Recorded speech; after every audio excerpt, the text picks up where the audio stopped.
क्या आप जानते हैं कि भगवान विष्णु एक पत्थर में कैसे बदल गए? क्यों? माता वृंदा ने भगवान विष्णु को श्राप दिया। तुलसी और शालिग्राम का विवाह क्यों हुआ? और जालंधर कौन है? अगर जालंधर वृंदा का पति है तो उसका विवाह शालिग्राम से क्यों होता है? कथा प्रारंभ होने से पहले आइए सुनते हैं एक सुंदर भजन। जय जय वृंदा महारानी, जय जय वृंदा महारानी, भक्ति की तुम हो कहानी। विष्णु प्रिय और तुलसी माता, सब पर करी हो कृपा दाता। जय श्री वृंदावन, जय हरिवंश। मैं हूँ प्रियंका और आप देख रहे हैं आपका अपना चैनल राधा सखी। आज हम आपको सुनाने जा रहे हैं शालिग्राम और माता तुलसी की कथा। एक बार भगवान शिव अत्यंत क्रोधित हुए और उनके क्रोध की अग्नि समुद्र में जा गिरी। उस क्रोध अग्नि से एक बालक का जन्म हुआ और उसका लालन पालन भगवान समुद्र देव ने किया और उसका नाम जालंधर रखा गया।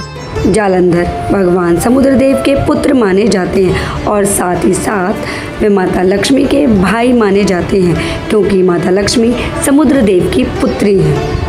वह शिव की क्रोध अग्नि के कारण जन्मे हैं तो वह शिव के भी पुत्र कहलाएंगे और माता पार्वती के भी पुत्र कहलाए जाएंगे। जब विवाहावस्था में आए तब उनका विवाह अति रूपवान और सौभाग्यवती स्त्री माता वृंदा से हुआ। माता वृंदा एक पतिव्रता स्त्री थी और भगवान विष्णु के अनन्य भक्तों में से एक थी। वह सदा ही अपने पति का मंगल चाहती थी और अपने पति से बहुत प्रेम करती थी और उसके इसी पतिव्रता धर्म के कारण ही जालंधर को आज तक कोई भी देवता असुर राक्षस परास्त नहीं कर सके थे। सती वृंदा का तेज निराला, तीनों लोकों में उजियाला। एक बार जालंधर माता पार्वती को पाने की इच्छा से भगवान शिव का वेश धारण कर कैलाश पर गए और माता के सम्मुख जाने लगे। जैसे ही वो माता पार्वती के सम्मुख गए और वो बेहोश होकर गिर गए।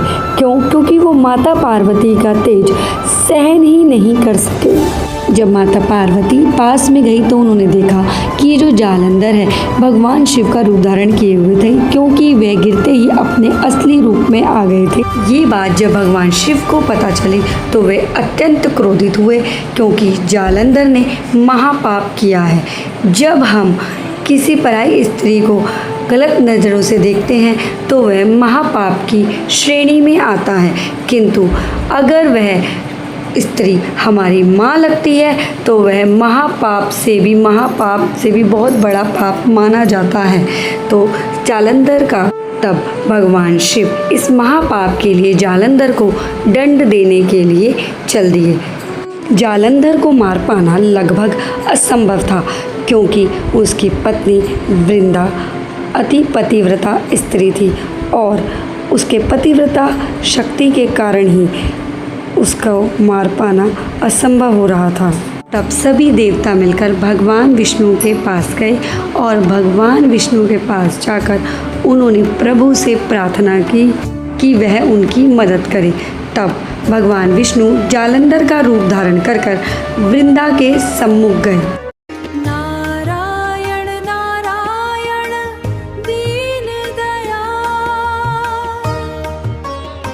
करते भक्तों का प्रतिपाल।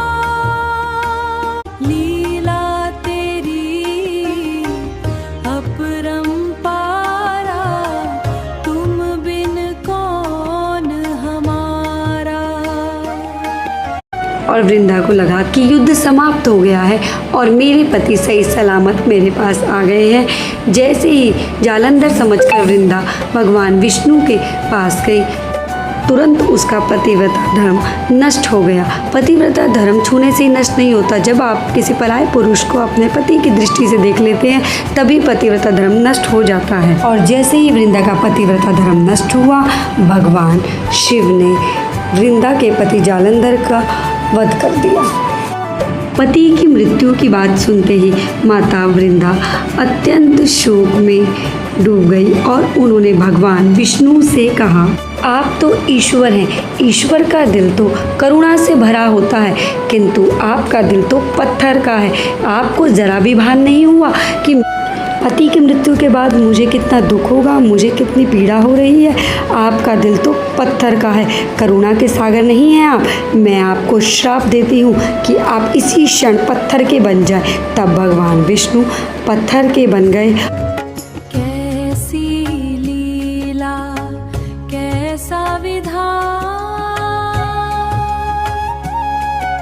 समझ न पाए सकल जहान।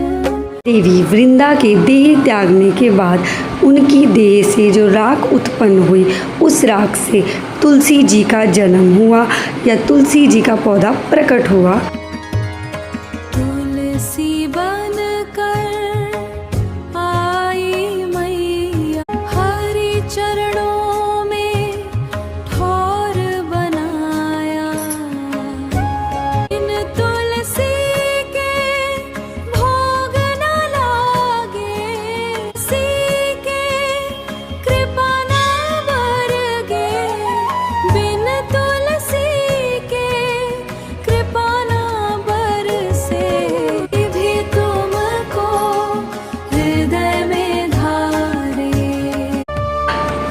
और भगवान विष्णु ने उन्हें वरदान दिया कि उनकी पूजा में जब तक तुलसी जल नहीं चढ़ाया जाएगा उनकी पूजा अधूरी मानी जाएगी। तुलसी जल चढ़ाने से ही उनकी पूजा संपूर्ण होगी। तो ये थी भगवान के अनन्य भक्त और एक पतिव्रता स्त्री की कथा। अगर आपको हमारे द्वारा बनाए गए ये वीडियो अच्छी लगी हो तो लाइक करना ना भूलिएगा और हमारे द्वारा बनाए गए इस वीडियो में जो भजन है वो आपको कैसे लगे कमेंट में ज़रूर बताइएगा।